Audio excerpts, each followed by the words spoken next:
En esta sesión sobre los Juegos Olímpicos modernos voy a enfocarme en tres asuntos. El primero, cómo el transporte y las telecomunicaciones han convertido los Juegos Olímpicos y el movimiento olímpico en una comunidad global. El segundo, el uso político que los países le han dado a los Juegos. Y el tercero, el rol diplomático. Los Juegos Olímpicos de Los Ángeles en 1932 representan un hito importante en la historia del movimiento olímpico porque significa la llegada de los Juegos Olímpicos al continente americano. Esto significaba que los atletas que venían en su mayoría de Europa tenían que cruzar el Océano Atlántico en barco y luego tenían que atravesar todo el país en un viaje por tren de 3 semanas. En 1956 llegan a Australia aproximadamente 3.178 atletas en avión. Luego los Juegos llegan al continente asiático, específicamente a Japón, y luego en el 68 llegan a América Latina. Como vemos, el proceso de globalización no es un proceso que sea de un momento para otro. Voy a poner esto aquí para que no nos interrumpa, y pues permite la construcción de una comunidad global alrededor de un evento deportivo. Ningún país del continente africano hasta el momento ha sido el anfitrión de unos Juegos Olímpicos. Eso será posible en el año 2022 con la celebración de los Juegos Olímpicos de la Juventud. Digamos, es una ramificación o es una nueva línea de negocio, diría yo, del Comité Olímpico Internacional al crear una versión de los Juegos Olímpicos para los jóvenes. La primera versión de este evento se realizó en Singapur en el año 2010 y en teoría, pues si los planes con esta contingencia no cambian, siguen como están, Dakar, la capital de Senegal, será por primera vez una ciudad organizando unos Juegos Olímpicos en el continente africano. La televisión llega por primera vez a los Juegos Olímpicos en Alemania, uno de los Juegos Olímpicos más estudiados en todo el mundo por el significado y por el momento histórico, por lo que ocurría y lo que iba a ocurrir en Alemania más adelante. Se instalaron en Alemania 25 salas, en Berlín específicamente 25 salas de televisión para hacer la transmisión y la retransmisión de los Juegos gratuita a todas las personas de la ciudad.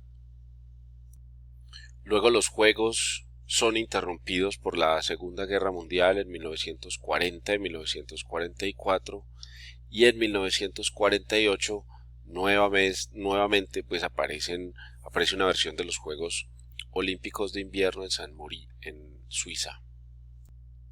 Estos Juegos representaron también un momento muy especial en la historia del movimiento olímpico. Se conocieron o se llamaron como los Juegos de la Renovación, porque era volver a traer un mensaje de esperanza y de paz y de alguna manera de unión al mundo que venía dividido y golpeado por nada más y nada menos que por la Segunda Guerra Mundial.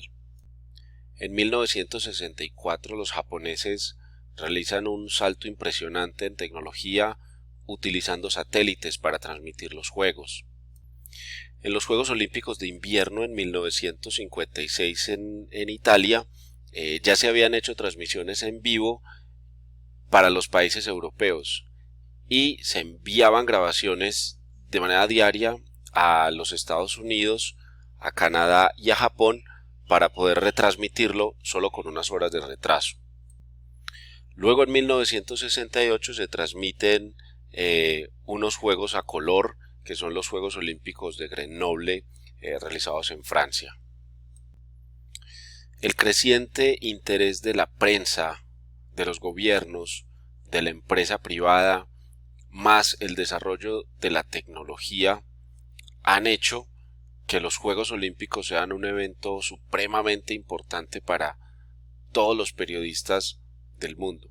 Esto ha traído la atención, por un lado, de los periodistas y por el otro, de los académicos, que tienen una gran cantidad de miradas multidisciplinares al evento que permiten que hayan muchas polémicas alrededor.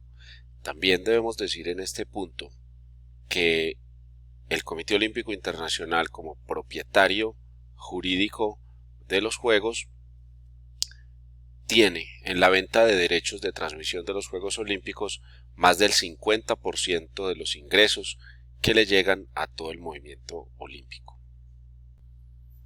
Bueno, vamos a meternos ahora un poco sobre el carácter político de los Juegos, y allí debemos mencionar o debemos definir lo que es un boicot. Un boicot es el corte voluntario de las relaciones entre personas u organizaciones para ejercer presión.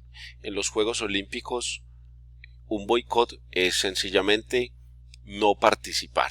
Como vemos en esta nota de prensa del 21 de enero de 1980, el presidente Carter ya desde enero estaba impulsando a boicotear los Juegos que ese año serían en la Unión Soviética de ese momento. Sin embargo, el primer intento de boicot no llega en 1980. Si ustedes ven en esta imagen, estos fueron los Juegos Olímpicos celebrados en Berlín en 1936.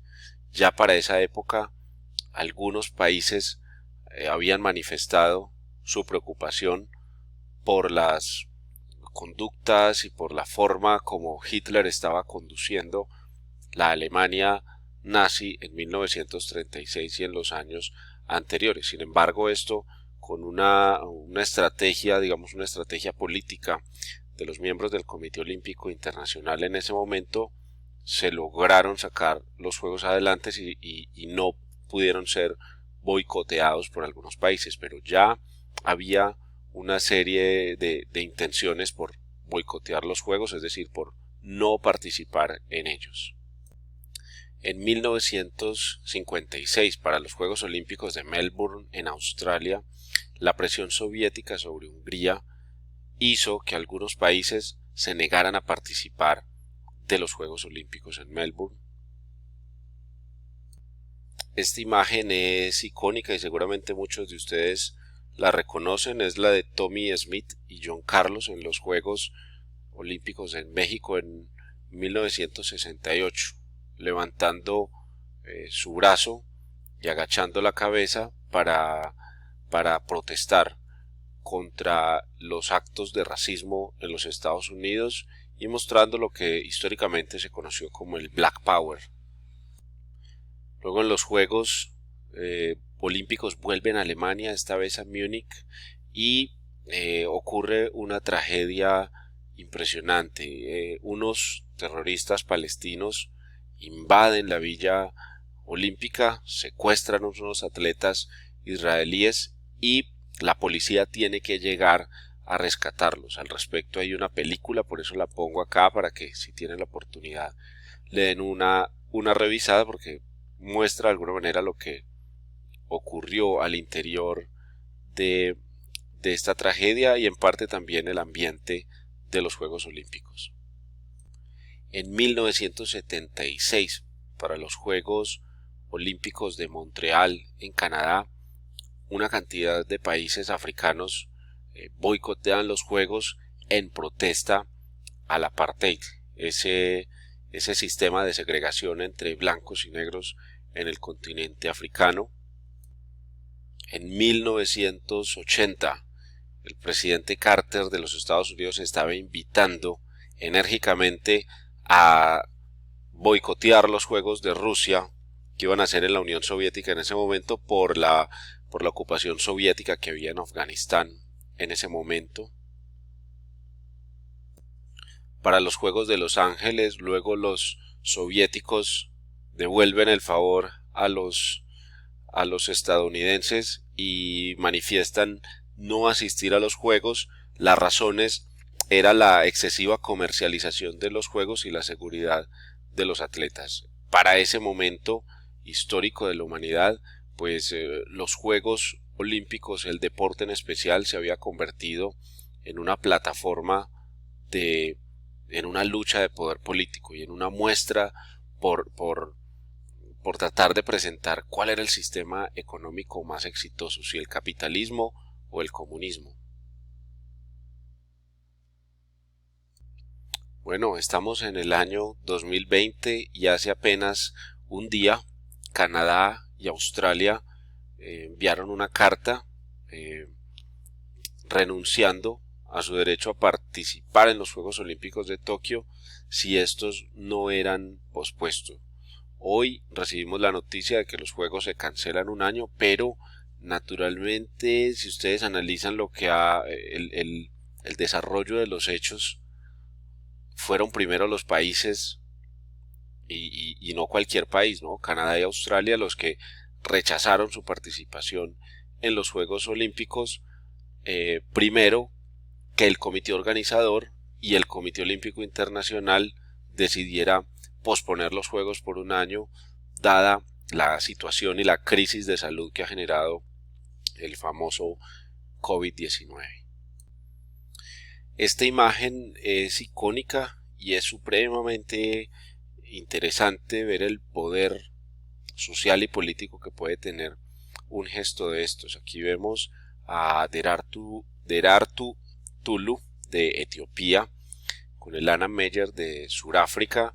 La primera ganó los 10.000 metros planos en la prueba de atletismo, la medalla de oro en Barcelona 92, y Elana Meyer llega de segunda, pero al final pues dan la vuelta olímpica juntas en el Estadio Olímpico de Barcelona para mostrarle al mundo que a través del deporte pues se puede desarrollar relaciones armónicas y de amistad, lejos de las diferencias raciales que habían sido impuestas históricamente por otros grupos políticos.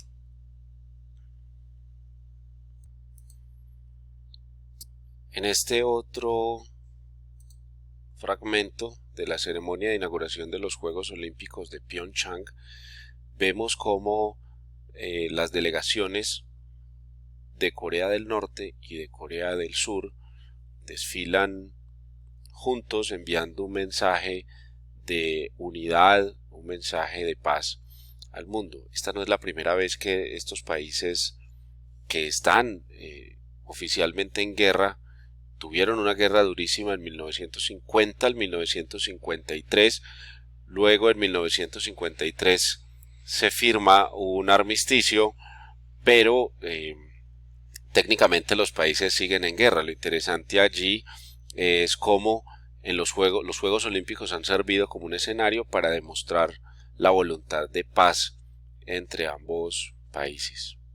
Bueno, en estas dos últimas diapositivas he decidido ubicar en el tiempo y en el espacio y en los lugares donde han sido desarrollados los Juegos Olímpicos modernos desde Atenas hasta Río de Janeiro en el 2016. Como vemos, los Juegos o las Olimpiadas solamente se han visto interrumpidas por la Primera y la Segunda Guerra Mundial. Sin embargo, la Olimpiada o el conteo de la Olimpiada sigue contando, o sea, no se interrumpe. Si vemos acá en Estocolmo estábamos en la quinta Olimpiada, aquí se cuenta la sexta Olimpiada y acá se salta a la séptima, a la octava y así sucesivamente. Como vemos, la interrupción de los Juegos por la guerra no ha impedido que se siga contando la Olimpiada. Este año no por una guerra, sino por una pandemia global declarada por la Organización Mundial de la Salud, no se realizan los Juegos, pero se cuenta como la Olimpiada. Esta otra diapositiva pues he querido presentar por separado los Juegos Olímpicos de Invierno para resaltar también un pequeño detalle, más bien dos detalles. El primero que acabo de mencionarles, que las Olimpiadas se cuentan así no hayan Juegos Olímpicos ese año, y el segundo, como en el año 1992 se decide separar los Juegos Olímpicos de verano de los Juegos Olímpicos de invierno. Es así como hay 2 años aquí que separan una Olimpiada de la otra y ya luego empatan haciendo versiones cada 4 años. Muchísimas gracias por su atención. Los espero en mi clase con muchas preguntas sobre este tema.